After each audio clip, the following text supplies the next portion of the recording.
Pela manhã, o repórter Marcos Ivani também acompanhou, desde as primeiras horas do dia, o terceiro dia desse julgamento histórico que deve sair a qualquer momento, deve adentrar aí noite aqui em Campo Grande. E após as defesas dos réus desistirem de algumas testemunhas, o julgamento se adiantou e deve terminar ainda hoje.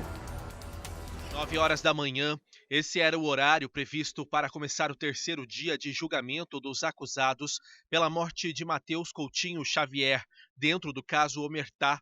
A entrada dos 3 réus veio com surpresa. Somente Marcelo Rios e Vladenilson Almedo acessaram o tribunal do júri. Jamil Nami Filho foi autorizado a ver a família. O próprio Jamil Nami, das defesas também, ele quer conversar com os familiares, e aí a mãe, a cunhada e os filhos estão conversando com ele, sem algemas, numa sala.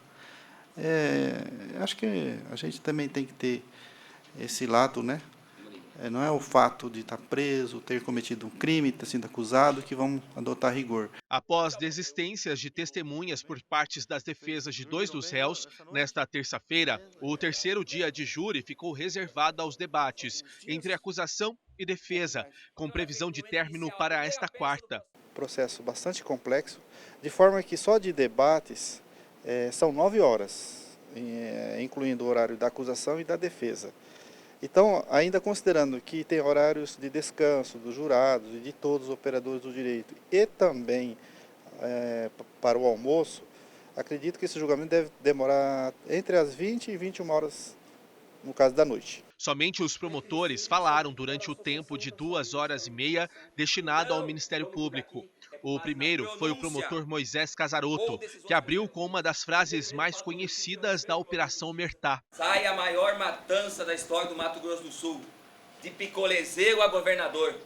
Frase de Jamil Nami Filho, folha 661 do processo, dito à sua ex-esposa, em lucidez, provaríamos que foi em lucidez. Em seguida, a equipe de acusação entregou à mãe de Matheus Coutinho Xavier, a Cristiane de Almeida Coutinho, que atua como assistente de acusação, uma toga simbólica, que é uma vestimenta jurídica, já que Matheus era estudante de direito. Eu só tenho um gesto a fazer. Porque seu filho sonhava em vestir essa beca. Ele quer ser promotor de justiça. E a única coisa que nós podemos fazer para a senhora, em gesto, a senhora está usando uma beca emprestada. E nós vamos lhe dar uma beca com o seu nome e o nome do seu filho. Porque hoje, você aqui está honrando a imagem e a honra do seu filho. O sonho do seu filho está acontecendo agora, que foi retirado a vida e o sonho dele ser promotor de justiça. Você hoje aqui representa ele. O promotor Casarotto falou por 1 hora e meia e depois Douglas Odegardo continuou a explanação da acusação, que bateu na tecla de apresentar provas concretas que a defesa dos réus cobrou durante os questionamentos às testemunhas.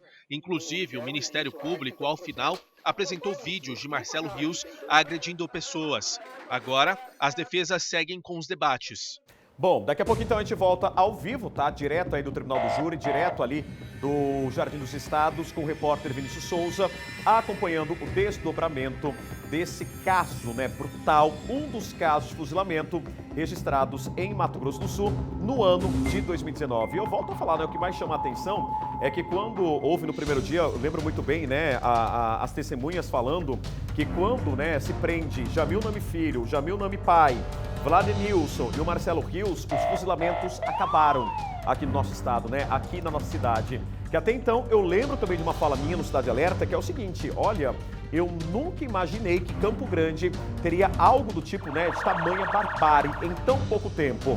Tivemos execução na Guaicurus, na Rua Amazonas, também na área nobre, o arsenal encontrado no Monte Líbano, a execução aqui no bairro Antônio Vendas, aqui em Campo Grande. Tudo isso em Campo Grande num curto espaço de tempo. Daqui a pouquinho eu volto com mais informações, tá bom?